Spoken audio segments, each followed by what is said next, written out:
hamman baafadhutti uffata koo kukkutee seenee.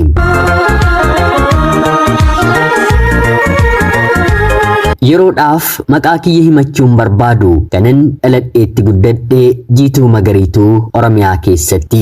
Barnoota kiyyallee maatii koo jechuun haadha buddeenaa koo bira taa'een haga kutaa 8tti baradheera. Kutaa 8 booddee garuu barachuu hin dandeenye.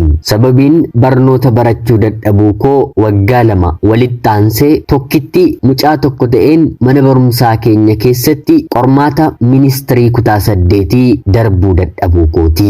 Namni qofaasaatti mana barnootaa tokkorraatii si'a 2 kufa barataan kaan na waliin kufeeru hin turre. Ani garuu darbuun dadhabee. Dhugaadhas darbuu dadhabuu kootti eenyuttiyyuu murteessuu hin danda'u. Sababiinsaa immoo ani barnootatti dadhabduu otoo hin taane dadhabdoonni otoo mana barumsaa keenya keessaatii walitti qabamee dadhabduu isheen dhumaa anadha. Wanta barreeffame har'allee dubbisuu hin danda'u. Maqaa koo qubee guutuudhaan har'alleen barreessu. Sababiin kana ta'uu koo hundisaa immoo bara jireenya koo keessatti hir'ina haadhaatiin guddachuu kooti.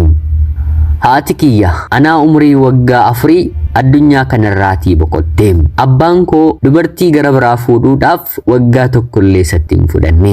Naannoo baatii 8ffaa irratti haati kiyya boqotte jechuudha. Maatiin isaa ilmi keenyi ijoollummaatiin jireenya hin taane arguuf jira jedhanii dubartii mataa isaanii filanii ilma isaanii jala kaa'anii. Isheenis yeroo sanarraatii kaasee haga har'aatti abbaa keenya waliin jiraatti. Haati buddeenaa ilmaan abbaa manaa isheetiif hamaa ni gooti yookiin immoo hamaa ni yaaddi jedhee abbaan koo gonkumaa yaaduu hin danda'u. Haati buddeenaa koo artistii beekamtuu biyya kanaati otoo hin jedhee sobanatti hin ta'u. Sababiin isaa immoo diraamaan isheen anarratti taphattuu fi abbaa koo irratti taphattu taatonni diraamaa biyya kanaa jajjaboo jedhaman akka isheen ta'anii. Sababiin isaa abbaan koo hojjetee oolee bulee akkuma hojiin isa godhetti guyyaa 2-3 yookiin torbeen gara manaatti yeroo waan deebi'uuf inumaa wanta isheen ijoollee ishee caalaa na jaallattu malee isaaniitii gadi na ilaaltu ittiin fakkaatu. Uffata kannaaf bitu isadha. Yeroo abbaan koo dhufu yookiin immoo akka inni dhufu beektu daqiiqaa 20 yookiin immoo 30 dursitee amma immoo abbaa kee diina natti goota qaama kee dhiqqootii uffata kee uffadhuutii ijoollee kaan fakkaadhu jettee natti dheekkamti. Yeroo kaan garuu umrii koo waggaa 5 irraatii kaaseen dadhabee otoo hin jedhiin mana haadha buddeenaa koo keessatti hojjechaan ture.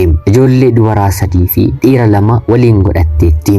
Ani obbolaa 2 qaba. Lamaan isaaniiyyuu adaadoliif eessumoolii kootu tokko fudhatanii maal ta'a isaan biran jiraadhee jedheen yeroo hedduu hawweera. Haa ta'uutii garuu carraan koo harka dubartii kanarratti guddachuu waan na ta'eef boqochuu koo taphachuu koo ijji namaa natti toluusaa namni anaan gaariidha otoo isheen siif hin hojjettu ta'e jedhamuu koo hin jaallattu. Yeroo na abaartus yookiin immoo na arrabsitus jecha gaariillee naaf hin fayyadamtu.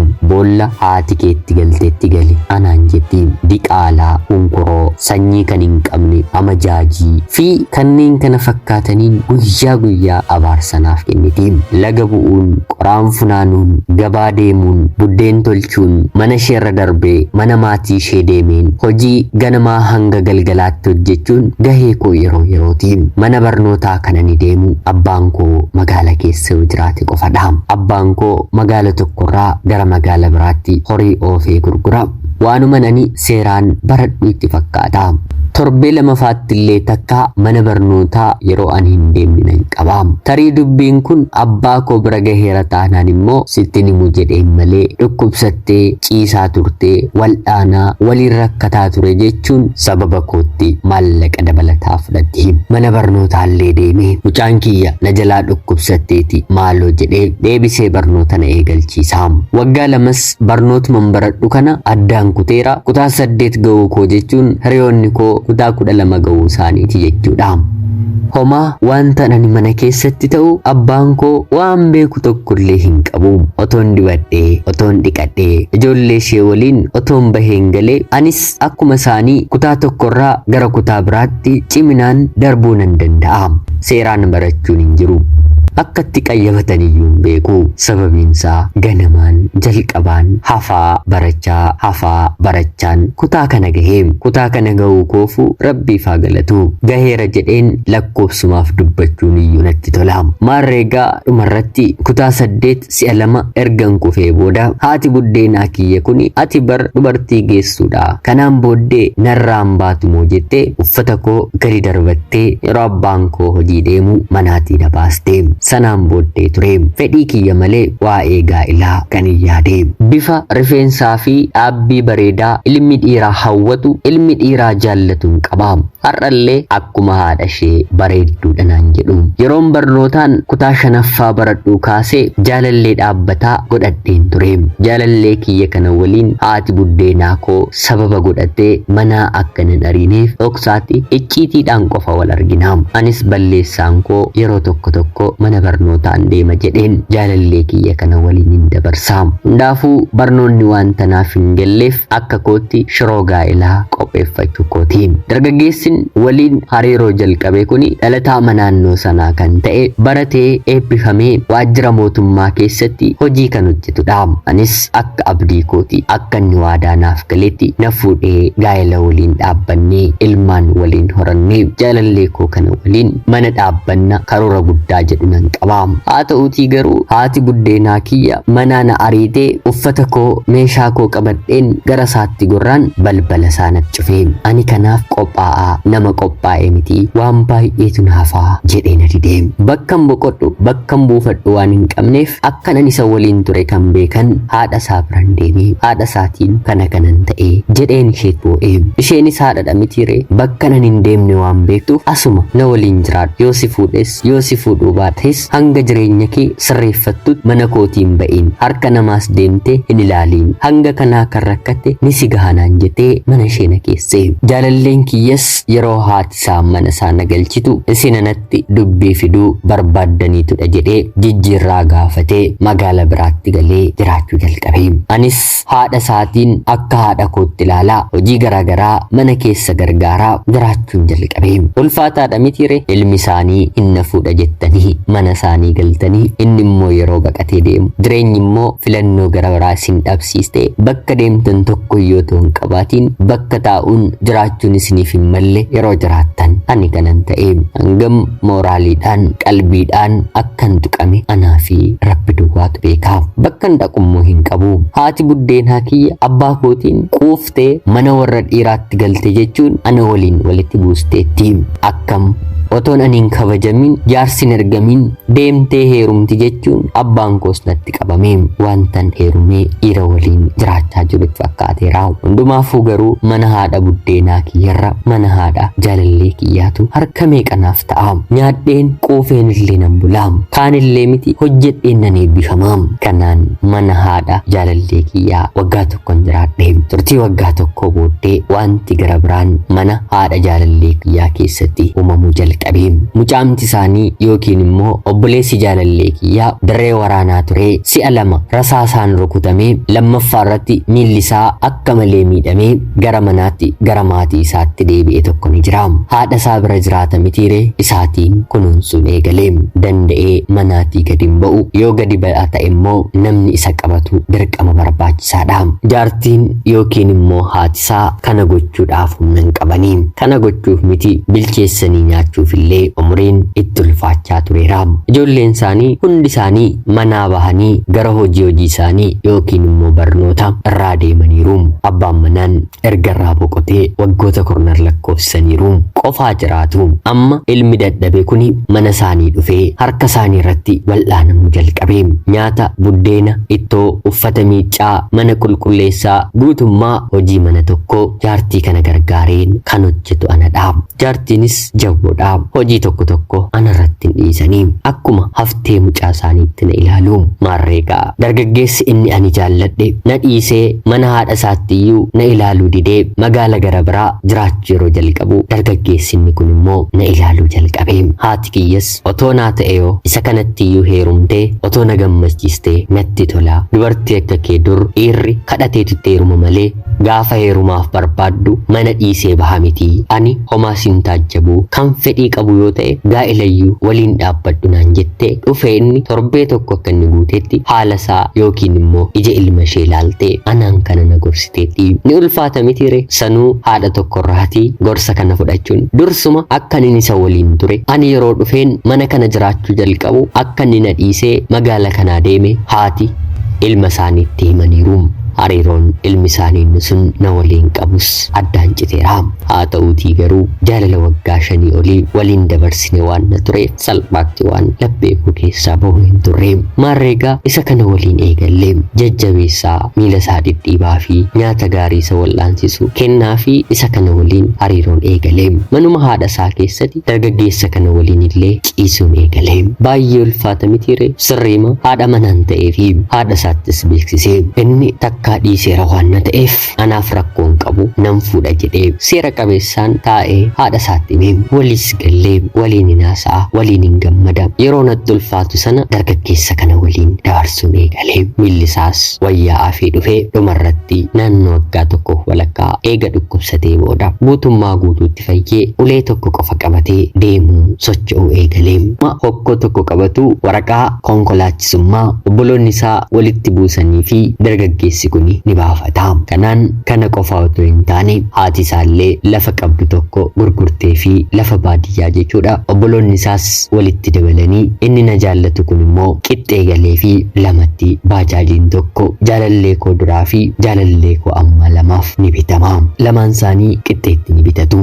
Konkolaachisummaas baree miilli isaas guutummaatti yeroo fooyya'u anaan qabatee gara magaalaa jaalalleen koo duraa jirutti na fudhatee deeme. Hanga kanaatti hariiroon keenya bareedaadha. Akka haadha manaaf abbaa manaatti wal ilaallee waliin jiraanna turre. Kana qofaa miti mana haadha isaatii erga baanee booda haati isaa kanaan booddee ulfaa'i dahii araaraafis jaarsa gara maatii keetti nan ergaa nan jettee nan ulfaa'e. Obboleessi isaa inni jalqaba na jaallatu ture ni du'a malee mana isaan dhufu. Obboleessi isaanii kun immoo yookiin immoo abbaan manaan koo immoo kuni darbeera. Maalis yoo ta'e na duuba deebitee haadha manaa koo yaaddu. Kanaaf kottuutii ishee waliin illee nagaa ta'e jedhee guyyaa hedduu kadhateera. Haa ta'uutii garuu du'a kiyya yoo ta'e gara mana keen dhufu jedhee didee. Sababiin isaa immoo isaafis jaalalli isaa sammuu isaa keessaa hin banne kabaja kiyya kan fudhatedha. Waadaa hedduu kan naaf galedha. Haadha buddeenaan bira jiru keessaa isatu har'a bor simbaasa jireenya kana hin jiraattu naan jedhee abdii hedduu nama naaf kennaa turedha.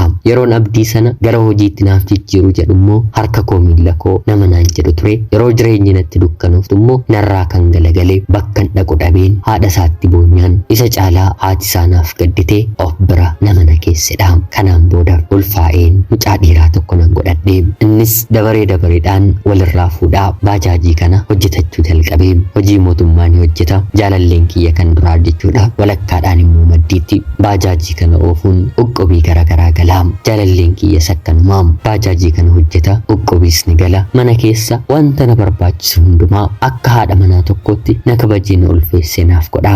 Jaarsis gara maatii kootti ergame. Maatiin koo jechuun abbaan koo gaa'ela kiyyaatiif gammachuu dhabus haa ta'uutii garuu jiraachaa yoo turte yoo ta'e dhimmattiin yaada koo kaa'een gaa'ela kee jeequu hin qabu jechuun gaa'ela koos naa fudhateera.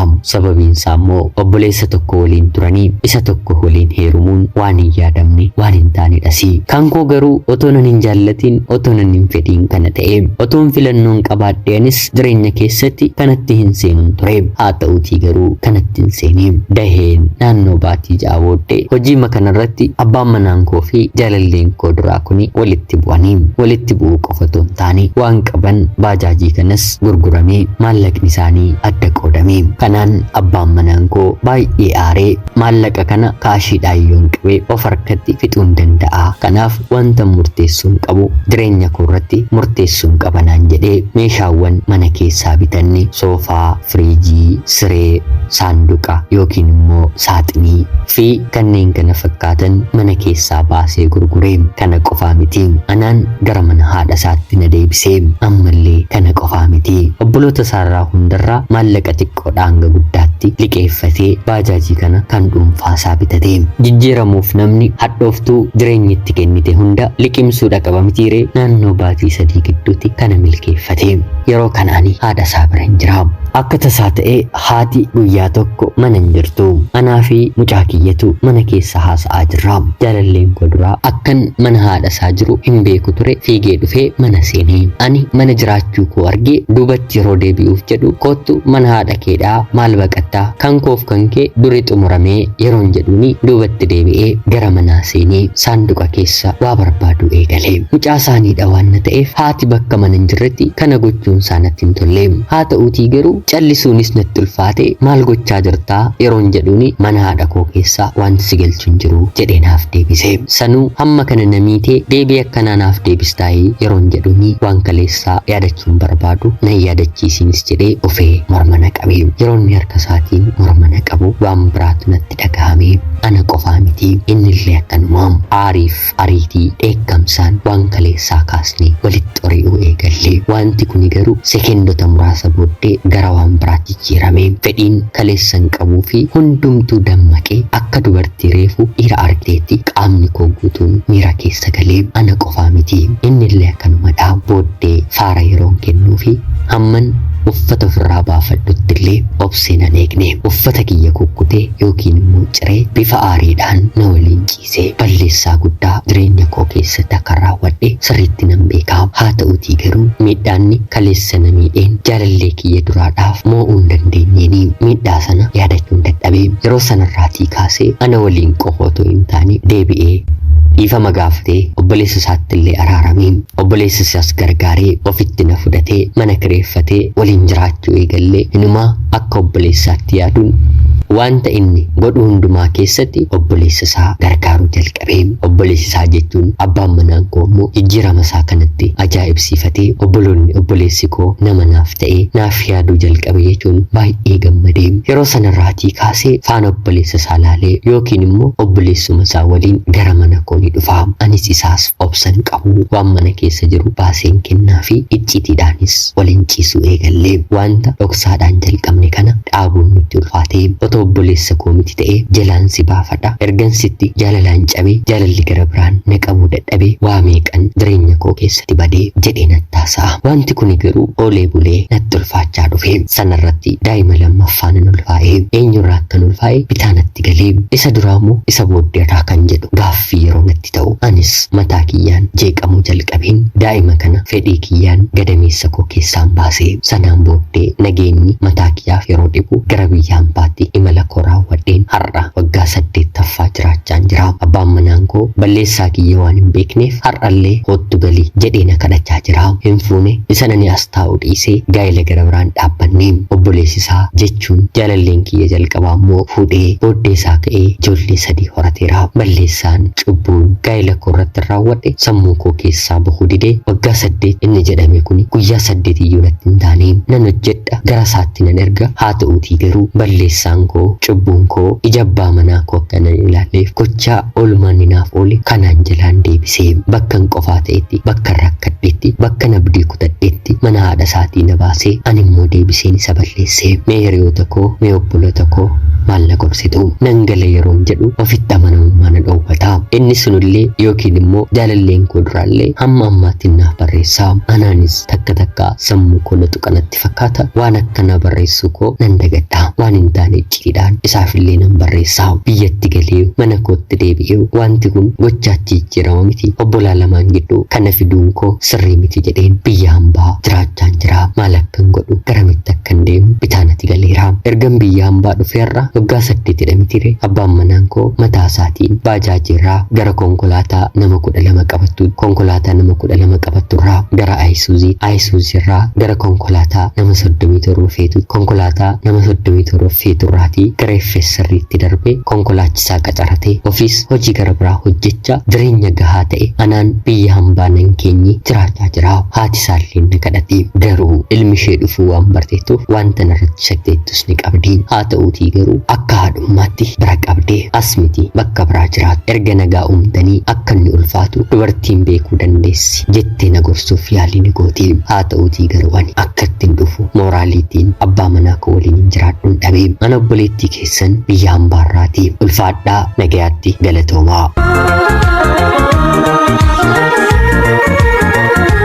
Yooyyaa ashamaa akkam jirtu kabajamtoota hordoftoota qophii keenya nagaaf jaalalli tokkummaan bakka jirtan hundaatti hunda keessaniif yaa ta'u jecha hordoftoonni amantaa musliimaa hundi keessan baga ayyaana moolidaatiin nagaan isin ga'e jecha ayyaanni kun kan jaalalaa kan eebbaa fi kan kabajaa isiniif haa ta'u guyyaa irraallee seenaa ajaa'ibaa obboleettiin keenya tokko nuuf qodde isiniif dubbiseen hin ka'a akka isin irraa barattanii hubannoo cimaa ta'e tokko irraa argattan homaa shakkii tokko illee hin qabu obboleettii keenya seenaa kee kana nuuf qooduu keetiif guddaa galatoomi jecha kabajamtoota hordoftoonni qophii keenya seenaa ishee dhaggeeffattan yaada keessan komentii jalatti qoodaafii jecha qophiin sa'aatii kanaaf guyyaa irraa isiniif qabadheen dhiyaadhe kanuma fakkaatti laayik sheerii fi sabskiraayib gochuun dagatina qophii seenaa barreeffama gara biraatiin haga walitti deebi'utti bakka jirtan maraan turtii gaarii